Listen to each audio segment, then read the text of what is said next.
Ase, meron akong balita. Nakita na si Sanchay. Sunduin mo. Narinig mo ba ang sinabi ko?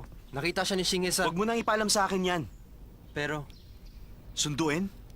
Siya susunduin ko? Kung gusto mo, sunduin mo mag-isa. huwag ka na magmatigas. Sasamahan naman kita. At bakit ko siya susunduin? Siya ang umalis, hindi ba? Ha?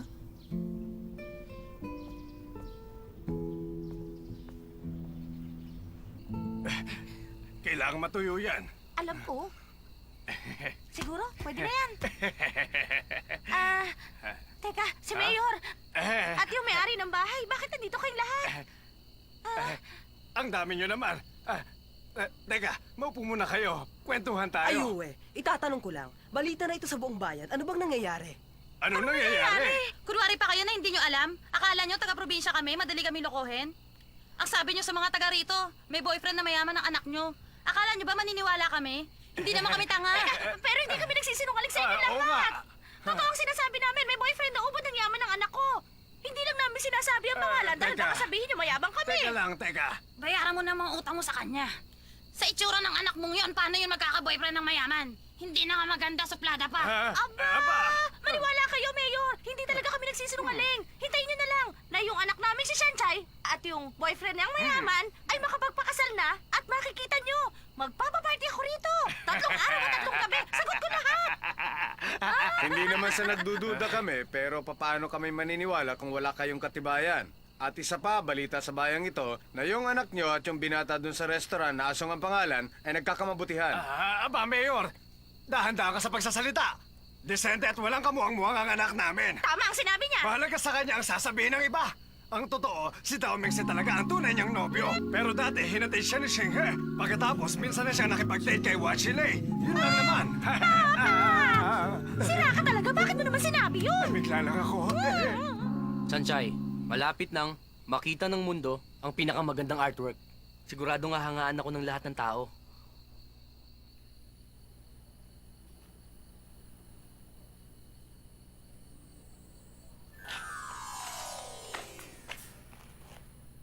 O ano, Sanchay? Ang pagmamahal ko sa arts, ramdam mo ba? Pagmamahal mo sa arts, at ano naman tawag mo sa artwork na yan? Ang pangalan nito, babaeng nangangabayo. Dito, tignan mo ang anggulo na ito. Makapangyarihan, ang lakas ng dating. Babaeng nangangabayo? At alam mo ba, nagpakahirap akong mamulot ng mga kahoy sa tabing dagat. At binilad ko pa ang lahat ng mga yan. At pati na tong mga hangers. Gusto ko yan. Ikaw, magsalita ka. Anong masasabi mo sa ginawa ko? Sa totoo lang, hindi ko talaga maintindihan.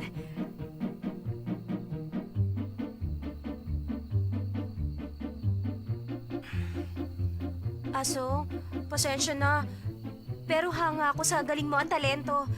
Ito pala ang bagay na gusto mong gawin. Hindi ako marunong kumilatis ng artwork. Pero siguro yung mga marunong, magugustuhan nila ito.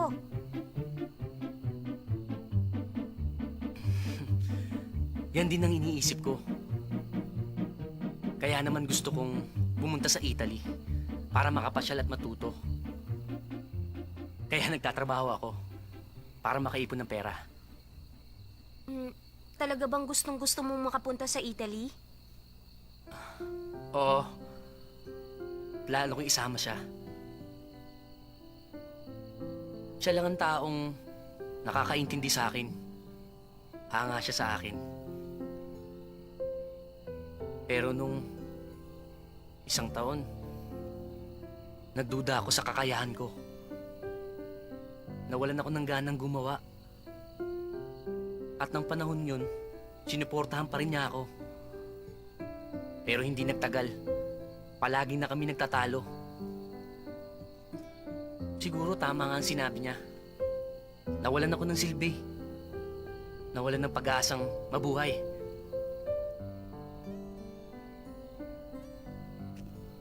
Kaya iniwan niya ako. Ikaw, ano bang pangarap mo? Ako? Ang totoo, simple lang naman ang pangarap ko. Ang gusto ko lang naman maging maligaya ang mga magulang ko. Gusto ko wala na silang inaalala. Sapat na yun sa akin.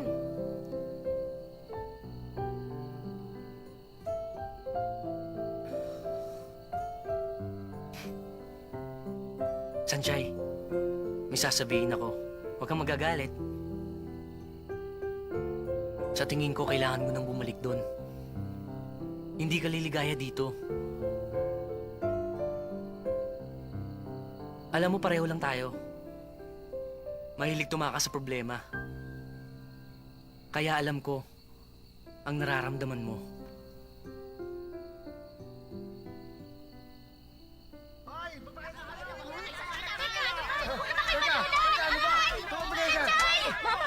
Sanchay! Tumabi ka nga dyan!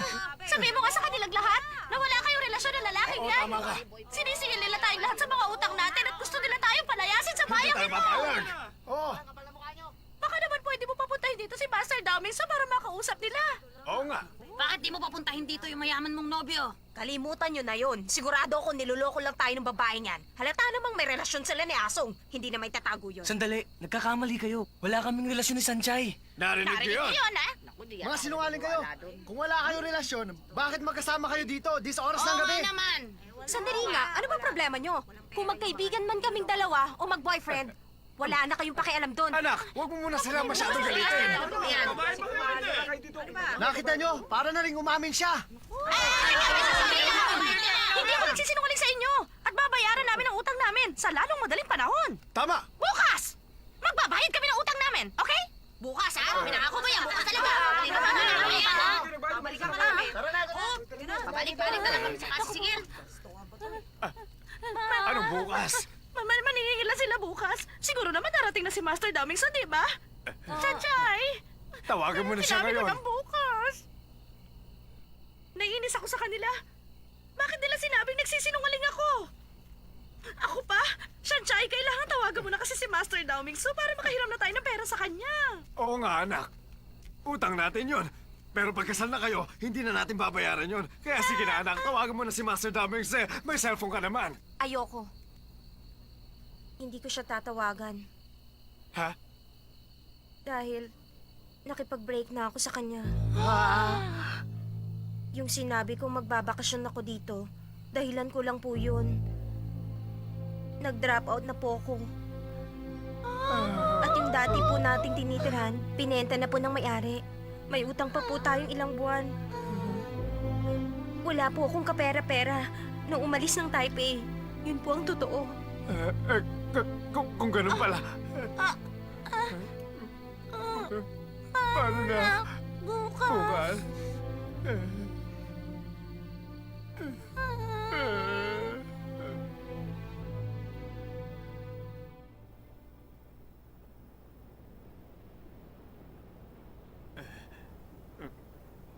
Honey, anong gagawin natin? Ano pa nga ba? Hingi tayo ng tawad. At makiusap tayo sa kanila. Sige. Ako nang magsasabi. Makinig po kayo sa sasabihin ko. Hindi po namin sinasadyang magsinungaling. Pasensya na po kayo. Ang totoo, gipit po talaga kami ngayon. Kaya maawa na po kayo. Bigyan niyo po kami ng ilang araw. Gagawa kami ng paraan para makabayad.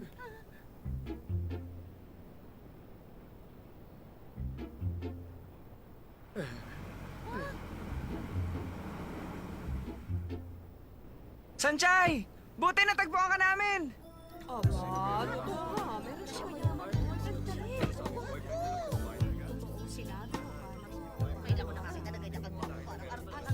Sa wakas nakita ka rin namin. Singa, Kumusta po kayo? Mabuti.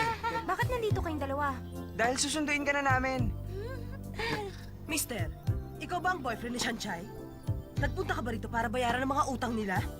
Medyo malaki din ang utang nila sa akin, 80,000. Babayaran mo ba ng cash o cheque? Sandali, Hindi siya ang nagkakamali po kayo. boyfriend ni Sanchay. Huwag siya ang kausapin mo. Wala siyang dalang pambayad. Ako na lang magbabayad. Akin na, 80,000.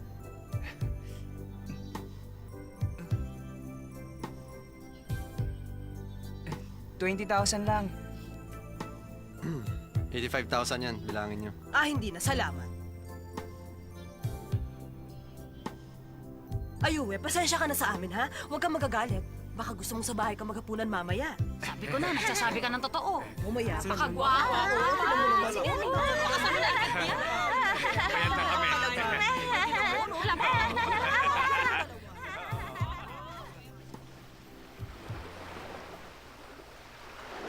Sanchay, mukhang okay ka naman. Talaga? Siguro dahil sariwa ang hangin at lagi ako naaarawan. Tingnan nyo, ang itim ng balat ko, oh. Bigla kang nawala. Alam mo bang nag-alala kami? Nakita kita sa TV, tapos inaya ko silang sunduin ka. Shinga, maraming salamat. Wala kang dapat ipagpasalamat. Kami ni Xiaoyu ang nakukonsensya. Ano ka ba? Hindi kayo dapat makonsensya. Masaya naman ang buhay ko dito, ah. Pakiramdam ko, nagbabakasyon ako. Isa pa, kasama ko mga magulang ko. Sanchay, bumalik ka na. Sumama ka na sa amin para hindi na ako makonsensya. Yung pera ni Lay, huwag mo nang problemahin. Babayaran ko yon. Hayaan mo makabayad ako sa ginawa mong pagtulong sa pamilya ko. Alam kong gusto mo akong tulungan. Pero Shinghe, hindi ka dapat makonsensya. Dahil ginawa ko lang naman kung anong nararapat. Nadamay ang pamilya mo. Ako ang dapat na makonsensya. Sanchay, pumunta ka dito para takasan ang problema. Pero kahit tumakas ka, at talikuran mo ang mahal mo, hindi mawawala ang pagkakaibigan natin. Sana naman sumama ka na pagbalik namin. Si Daomin silang naman ang may ayaw sa'yo. Shingha, at paano mo nalaman? Totoo naman. Hindi naman ako nagsisinungaling. Di ba sabi nyo, ayos sunduin ni Daoming si Sanchay. At siya na rin nagsabi, wala na silang pakialam sa isa't isa. At alam mo ba, maraming babaeng lumalapit kay Daoming Ze. Shingha, napakadaldal mo. Sinasabi ko lang naman ang totoo. Kung may iba na si Daoming Ze, masaya na rin ako. Tapos na ang relasyon namin. Kung gano'n, huwag ka na magtago. Bumalik ka na sa school. Bumalik ka na sa school.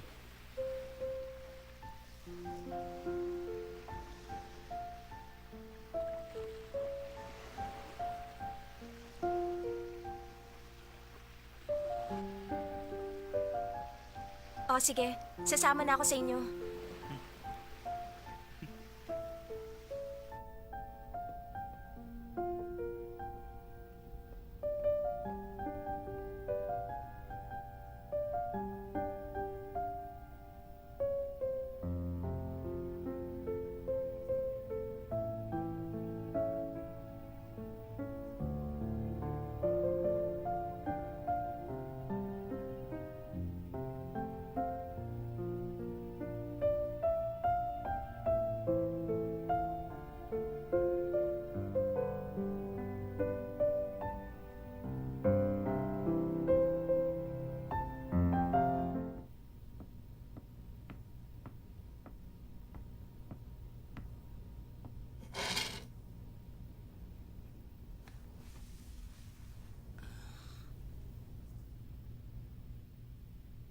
Nabalitaan ko na. Dumating dito yung boyfriend mo. Mali sila, hindi siya ang boyfriend ko. Kaibigan ko lang siya. Talaga bang aalis ka?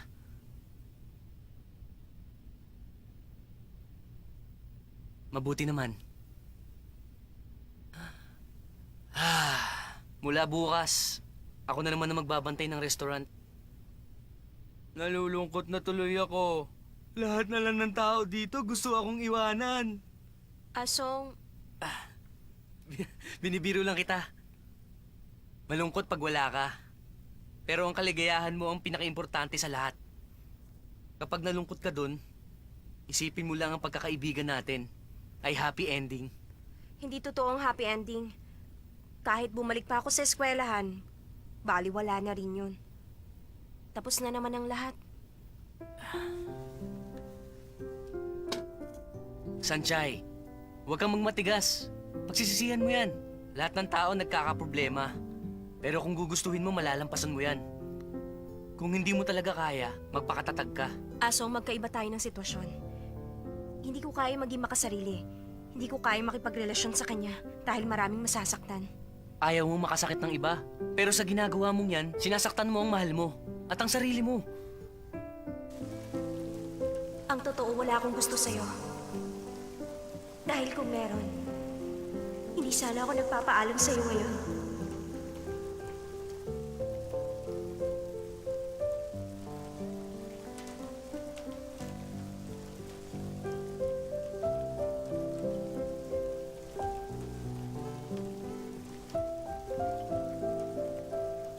Sa totoo lang, napakaraming beses ko nang naramdaman na iniibig kita, daming sa...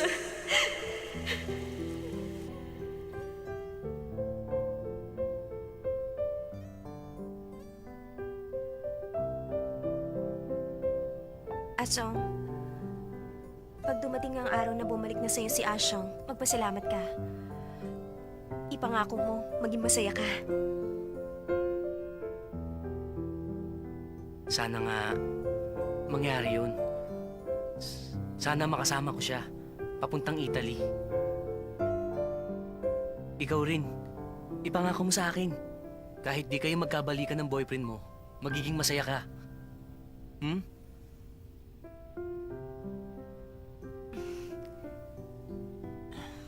Galingan mo, wire artist. Maganda talaga ang pagkakagawa mo doon sa lalaki na nakasakay sa baboy. Teka. Babae na nakasakay sa kabayo. Mahirap ba intindihin ang ginawa ko? Pasensya ka na. Lalaking nakasakay sa baboy. Ang hirap tandaan ng title ng artwork mo. Isa pa, hindi ko naintindihan.